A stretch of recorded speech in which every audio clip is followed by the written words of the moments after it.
প্রথমে আমি ধন্যবাদ জ্ঞাপন করছি আমার শ্রদ্ধেয় স্যারকে তার মূল্যবান সময় আমাদেরকে দেওয়ার জন্য।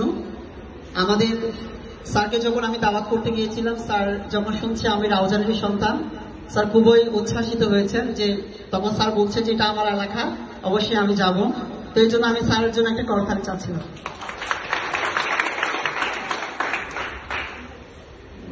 স্যারকে পেয়ে আমরা খুবই ধন্য এবং আমাদের রাউজানবাসীও ধন্য যে স্যারের মতো একজন ব্যক্তি আজকে বাংলাদেশের অন্যতম বিদ্যাপীঠ, যেটা ইতিহাস, ঐতিহ্য, সংগ্রাম সকল কিছুর জন্য বাংলাদেশের যেই নামটি বারবার উচ্চারিত হয় সেটি হচ্ছে চট্টগ্রাম কলেজ। তো চট্টগ্রাম কলেজের অধ্যক্ষ স্যারকে পেয়ে আমরা ধন্য। এবং আপনারা জানেন এটা 21 মাস, বাসার জন্য জীবন দিয়েছেন সালাম, বরকত, রফিক, জব্বার সহ ওহিউল্লাহ সহ অনেকেই। এর মধ্যে 21 কিনে প্রথম যিনি কবিতা লিখেছেন তিনি চট্টগ্রাম কলেজের ছাত্র, ইনিও আমাদের রাউজানের সন্তান মাহবুবুল আলম চৌধুরী। তার জন্য একটি করতালি চাচ্ছিলাম। অর্থাৎ 21 যদি আমরা বলি, রাউজানকে বাদ দিয়ে কিন্তু 21কে সংজ্ঞায়িত করা যাবে না। রাউজানকে বাদ দিয়ে 21কে কখনোই উপস্থাপন করা যাবে না। রাউজান এমন একটি উপজেলা, ইতিহাস, ঐতিহ্য, সংগ্রাম সবকিছুর জন্য। ঠিক একইভাবে বাংলাদেশের শিক্ষা বিদ্যাপীঠ যদি আমরা চিন্তা করি, চট্টগ্রাম কলেজকে বাদ দিয়ে কোনো কিছু চিন্তা করা যায় না। চট্টগ্রাম কলেজ এটি ঢাকা বিশ্ববিদ্যালয়ের অনেক আগের একটি কলেজ। তো সেই কলেজের অধ্যক্ষ স্যারকে পেয়ে আমরা খুবই আনন্দিত। আলোর দিশার সংগঠনকে নিয়ে যদি একটু বলি, তাহলে আলোর দিশারি কি কাজ করছে? আলোর দিশারি নিয়ে অনেকে অনেক কথা বলেছেন আমাদের শ্রদ্ধেয় অতিথিবর্গরা। আমি আলোর দিশা নিয়ে তেমন কিছু বলবো না। আমরা চাচ্ছি যে আমাদের যে সকল শিক্ষার্থীরা আছে আমরা সকলে যারা সকলের পাশে দাঁড়াতে পারি।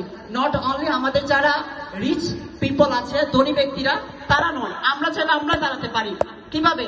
আমরা আমাদের টিফিনের টাকাগুলো খরচ করছি, সেই টিফিনের টাকা থেকে 1টি টাকা ব্যয় করব। 1টি টাকা আমার প্রতিবেশী, আমার বন্ধু, আমার আত্মীয় স্বজন যারা শিক্ষার অধিকার থেকে বঞ্চিত হচ্ছে, আমরা তাদের পাশে দাঁড়াবো।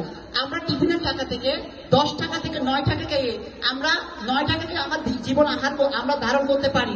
1টি টাকা আমরা আমাদের যারা শিক্ষার অধিকার থেকে বঞ্চিত হচ্ছে তাদের জন্য ব্যয় করব। এই স্লোগানকে আমরা সামনে নিয়ে আমরা আলোর দিশারিকে যাত্রা করেছি। এর মধ্যে আমরা আরো বেশ কিছু কাজ করছি। রক্তদান, পরিবেশ সুরক্ষার জন্য আমরা বৃক্ষরোপণ সহ বিভিন্ন কর্মসূচি কাজ করছি।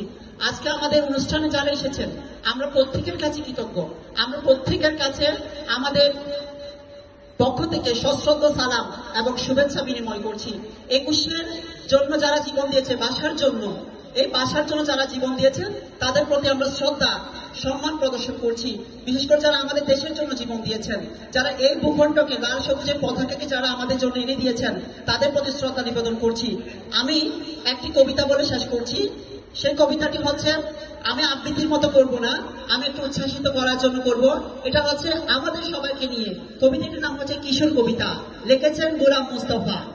আমরা নতুন আমরা করি নিখিল মানব নন্দনে, উষ্ঠে রাখা হাসি রেখা জীবন জাগায় স্পন্দনে। লক্ষ্য আসা অন্তরে, ঘুমিয়ে আছে মন্তরে, ঘুমিয়ে আছে বুকের বাসা থাপড়ি পাথার বন্ধনে। সকল কাটা ধন্য করে ফুটবো পুরা ফুটবো গো, প্রভাতের রবি সোনার আলো দুহাত দিয়ে লুটবো গো। নিত্য নবীন গৌরবে চড়িয়ে দেব সৌরভে, আকাশ পানে তুলবো বাতা সকল বাদার ঠুটবো গো। সাগর জলে পালুড়িয়ে কেউ বা হব নিরুদ্দেশ, কলম্বাসের মতো বা কেউ পৌঁছে যাব নতুন দেশ।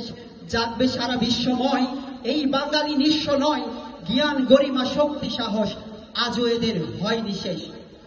কেউ বা হবে সেনানায়ক, গড়ব নতুন সৈন্য দল, সত্য নাই অস্ত্র ধরি নাই বা কাকুকন্য বল।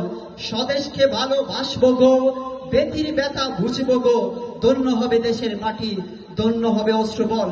ভবিষ্যতের লক্ষ্য আশা মোদের মাঝে সন্তরে, ঘুমিয়ে আছে শিশুর পিতা সব শিশুদের অন্তরে। অবাধ আলোর আমরা সুদ, নতুন বাড়ির অগ্রদূত, কতই যে কি করব মোরা না হয় তাকুক অন্তরে। সকলকে ধন্যবাদ জানিয়ে আমি আমার অগোছালো কথাগুলো এখানে করছি। আসসালামু আলাইকুম ওয়া রাহমাতুল্লাহি ওয়া বারাকাতুহু।